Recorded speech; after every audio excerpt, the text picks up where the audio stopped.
एक चर्च में, मैं आपको बताता हूं पवित्र आत्मा की गैर भाषा किस लिए होती है। एक चर्च लगी हुई थी और एक बंदा चर्च में अटैक करने के लिए पास्टर के ऊपर आया और वो पब्लिक में बैठा हुआ था और वेट कर रहा था कि जब उठ के खड़े होंगे प्रार्थना करेंगे तो मैं जाऊंगा आगे। तो पास्टर ने कहा उठ जाओ, खड़े होकर प्रार्थना करेंगे। वो सब खड़े होकर प्रार्थना करने लगे और जब खड़े होकर प्रार्थना करने लगे एक औरत के ऊपर पवित्र आत्मा उतरा और वो गैर भाषा बोलने लगी। और वो जो आतंकवादी था वो हिंदी समझता था, लेकिन था वो यहां का नहीं, वो दूर किसी और देश का था और उसकी अपनी एक भाषा थी। और जब वो औरत पर गैर भाषा उतरी, वो गैर भाषा में उसकी भाषा में बोलने लगी, ये आदमी जो फलाना फलानी शर्ट डाल के चर्च में आया है, ये पास्टर को मारने के लिए आया है, इसे पकड़ लिया जाए। वो डर गया, कहता है इन्नू कि मैं पता लग गया यार मैं इथे आया। वो इतना डर गया कि उसने अपना जो विचार था मारने का वो छोड़ दिया। और बाद में मालूम हुआ जब उस औरत को बुलाया गया, वो उसने अपनी गवाही दी कि मैं ऐसे ऐसे पास्टर को मारने के लिए आया था। और उस औरत को बुलाया गया, उस औरत को पूछा कि तेरे को ये भाषा आती है इसकी? कहती नहीं मेरे को इसकी भाषा नहीं आती। कहता तेरे को मेरी भाषा नहीं आती, तुम मेरे को कैसे बोल रही थी फिर कि ये बुलाना हरा बंदा आया, इसका नाम ये मारने के लिए आया पास्टर को, ये इसके जेब में ये, तू कैसे बोल रही थी? कहती मेरे को नहीं पता, मेरे को पवित्र आत्मा की गैर भाषा उतरी और मैं बोलने लग गई। तो पवित्र आत्मा वचन कहता है, जब आप पहला कुरिन्थियों 14 उसकी 2 आयत में पढ़ते हैं, जो अन्य भाषा में बातें करता है वह मनुष्यों से नहीं परंतु परमेश्वर से बातें करता है, क्योंकि उसकी कोई नहीं समझता, क्योंकि वो भेद की बातें आत्मा में होकर बोलता है। पहली ये लाइन। दूसरी लाइन हम पढ़ेंगे 22 आयत को। इसलिए अन्य भाषाएं विश्वासियों के लिए नहीं परंतु अविश्वासियों के लिए चिन्ह है। अविश्वासियों के लिए चिन्ह है। हालेलुया। तो बाइबल कहती है पहली भाषा, गैर भाषा जो होती है कई प्रकार की हैं। जैसे एक भाषा आप बोलते हैं जिस तरह पेंटिकोस्ट के दिन बोली गई थी, और वो कह रहे थे कि ये कैसे मेरी भाषा बोल रहे, अरे हिंदी बोल रहे और पंजाबी बोल रहे और भोजपुरी बोल रहे। जब पास जाकर देखा ना तो वो भोजपुरी है, ना वो हिंदी है, ना वो पंजाबी है।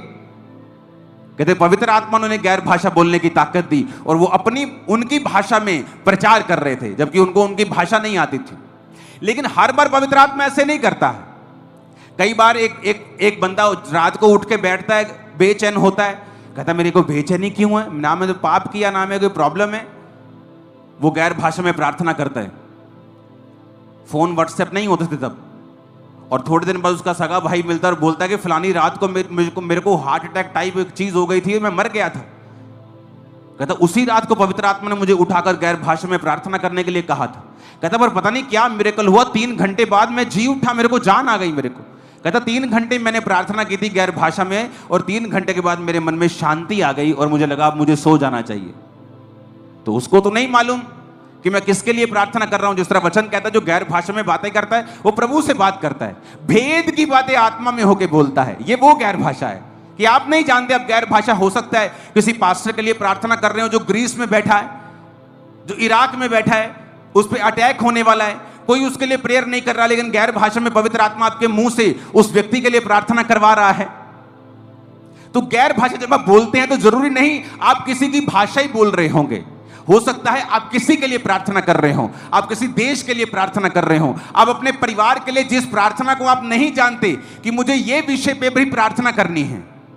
हो सकता है आपकी बेटी, आपका बेटा किसी ऐसे व्यक्ति के साथ मिल रहे हो जो बड़ा ही खतरनाक है उनके लिए, उसके स्कूल में, उसके ट्यूशन पे, आपको नहीं पता आप प्रार्थना कैसे करेंगे, आपको जिस चीज का मालूम ही नहीं। लेकिन जब आप गैर भाषा में प्रार्थना करेंगे, आत्मा आपके अंदर से होकर बोलेगा कि तेरी बेटी के जितने, तेरे बेटे के जितने भी रॉन्ग कनेक्शंस लोगों के साथ हो रहे हैं वो जल जाए, वो खत्म हो जाए और वो खो जाएंगे, क्योंकि आप गैर भाषा में प्रार्थना कर रहे हैं।